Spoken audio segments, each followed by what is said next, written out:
Ekkin. Among the most treasured possessions of the Empire in Noria's great clans are their ancestral orichalcum blades. A strange metal of unknown origin, orichalcum comes in two forms: true orichalcum, which is red-gold in color, and reworked orichalcum, which is various shades of stony green, with, like milk, the former curdling into the latter when heated improperly. Since the art of reforging true orichalcum without it curdling has been all but lost, most true orichalcum blades are found in the ancient falcon shape, a slightly incurved two-handed greatsword in proportions somewhat unwieldy to man without proper training. From Ignis Strago's Plurimal Banners, or The Clans of the Empire in Noria, Both Great and Small, Book 1, Chapter 18, Sections 3-5. Ekkin woke screaming. He had been dreaming again. The waking world was not much better, though. The song of steel tinkled in the distance, and blood was on his tongue. "Commander!" Someone was shaking him awake. "Valerius?" Ekkin gasped. "What are you doing here? Isn't dawn another hour off?" "Enemy raid, sir," his legate replied. Ekkin blinked at him for a couple seconds. "You're not joking, are you?" "No, sir." There was an edge in his voice. "Prince of fucking beasts!" Ekkin threw off his covers and flew towards his armors, the same he had left so carelessly on the ground the night prior. He hastily began donning both hauberk and cuirass, guided by only the faint flicker of his legate's lamp. Dawn was indeed another hour off. "How many?" Ekkin demanded as his sweaty hands tried and failed and tried again to buckle the cuirass tight. 6,000, sir," Valerius Muro answered. "If King Hormisdas has come with all his force, mercenaries included." "So in other words, we have no idea of the enemy's strength," Ekkin sighed. "Do we at least know the situation out there?" A few cohorts have formed ranks," Valerius replied. "They hold the line for now, but only Ereter above knows for how long. On the way here, I saw men rushing out while still donning their armor, some even forgetting their shields. My lord, you are needed." "Why me?" Ekkin snapped. "Why don't you go to Lord Orion instead?" "Sir," Valerius replied, "you're needed not as Ekkin Helster, aide to the Magister of Siege, but as Ekkin Helster, commander of Mount Viridian's forces." Ekkin inhaled sharply. Of course that's what it was. Lord Petro was an old man, morose at the best of times, and bound to his quarters more days than not. The man had few enough true soldiers under his command. It was a miracle Ekkin had ever earned his spurs from him. "I see," Ekkin finally replied. His heart was beating faster now. "Tell Bruno I'll be at our stables in a moment. Now, go, rally the men." "But sir..." "By the fell spawn of Nectyra's whispers, go!" Ekkin swore. "I'll be right there." Valerius nodded and left, leaving the lamp as he did. "It's just one battle." Ekkin was shivering now. "Just one small battle. Remember your first? This is your sixth now. You'll be fine. We have the numbers, the arms, the defender's advantage. Now go and do your duty." Yet just as all times prior, Ekkin could not quell the ants in his stomach, the weakness in his knees like a sudden chill. He thought of home, of his frail old father tending his daisies. Ekkin found himself not by the stables, but deeper in the camp, the battle nearby a maelstrom of steel and dying men. "Ekkin!" Carla was already dressed in a simple robe, gray and green as the forest night. "What's happening? Have the enemy overcome our defenses?" Ekkin shook his head. "Not that I know of, sister." "Not that you know of?" she glared. "What do you mean? Your armor, Ekkin, haven't you been out there?" Ekkin turned aside, feeling his cheeks redden. "Not yet." "Not yet?" Carla stalked around to face Ekkin. "Not yet? You mean to say that, hearing the clamor of sword and shield, the neigh of blood-crazed horses, the groans of dying men, you have not gone out there to do your duty? And came here instead? Ekkin, what are you thinking?" "She hates me." He saw it in her eyes. "I'm just one man," he heard himself say. "What difference could I make out there? Here, though, I can protect you. I'm more use..." "Than out there?" Lady Carla Megarion's scoff was thunder off a mountain. "Ekkin, you're the aide to the Magister of Siege, the commander of Mount Viridian's forces. So what?" Ekkin turned around again. "Valerius Muro is loyal, competent, and as good a fighter as I and half of me again." But he is not you. Carla grabbed him by the wrist. Ekkin, Valerius is a warrior, but nothing more than the Hellsturd's mule. By Ereter above and his father, the Lord of Guests below, if you had half the spine my husband did, you'd know you have to go out there. And if I go out there, I'll die, Ekkin yelled. She wants that to happen, he thought to himself. She wants me to die out there. You don't know that, Carla screamed. And even if you did, what then? You'd stay back, more a coward than every man at your command? Ekkin gritted his teeth. You're right. I should be out there. My men are depending on you, Carla insisted. Their lives, their fates, their honor is yours to polish or smash depending on your action. You are needed out there, not just by them, but by us. If my father, our father, Ekkin cut her off, or have you forgotten again, dear sister? Our father. Carla sighed. Our father, she echoed. He gives you enough praise as is. Do you think he'd praise this too, staying here, hiding behind my skirts like a little girl? Not hiding. Ekkin felt something inside him grow small. Says the coward, who is hiding, Carla gesticulated, who sees no value in what strength his arm may hold. If you don't go out there, the battle might become slaughter, one that will run red through the camp with your name. And if I do, Ekkin shook his head, the same fate might befall us, my leadership or not. And if you fight, we might win. The same if not. Carla stepped back, disdain flickering in her dark green eyes.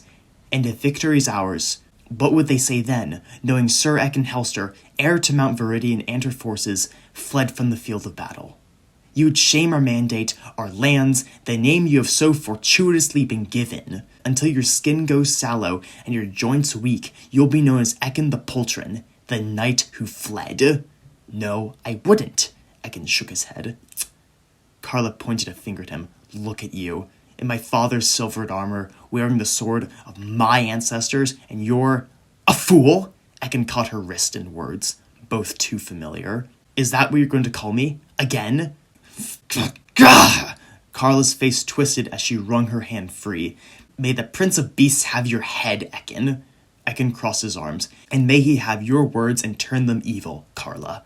For a time they just stared at each other, the truth unspoken. Of all the people, why was it you? She grumbled. Would you rather have someone else out there? Ekkin asked in turn. Some other fool brandishing our family sword like it was a chicken leg in the hands of a mere child playing at war. Throw away your life if you must. Carla turned away. It'd make mine that much easier, even if it might in truth be the death of our dear father. I know, dear sister. Carla sighed. If our father saw you like this, and your husband Lord Megarion, Ekkin added, he would have much to say, wouldn't he? You need to go, Ekkin.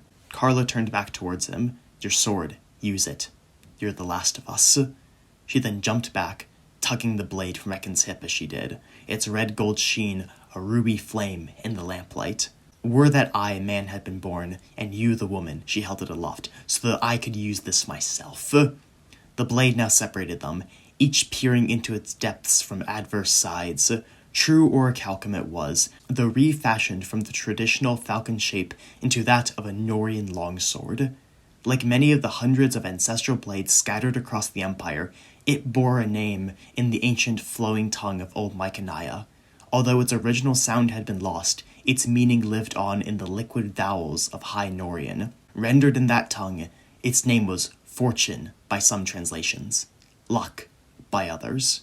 Ekkin grabbed Fortune from Carla's hands like it was an axe. I will, sister, Ekkin vowed. Although we share not blood, but family name, I will.